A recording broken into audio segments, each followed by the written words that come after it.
ये आज मुझसे पूछा है, ये आज मुझसे पूछा है, बिछड़ना कैसा होता है, जुदाई किसको कहते हैं, बिछड़कर जीने वाले लोग जिंदा कैसे रहते हैं।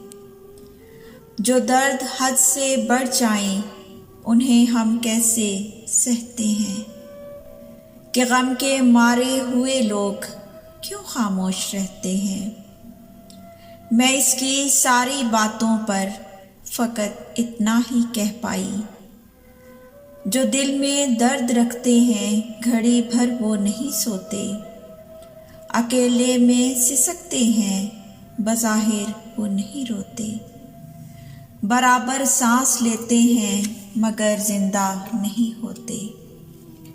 ये सुनकर धीमे लहजे में इसी मासूम साथी ने ये वक्ते आखिर कह डाला, चलो चलो इस दुनिया की हर एक रिवायत तोड़ देते हैं, मोहब्बत में क्या रखा है, मोहब्बत में क्या रखा है, मोहब्बत छोड़ देते हैं, मोहब्बत छोड़ देते हैं।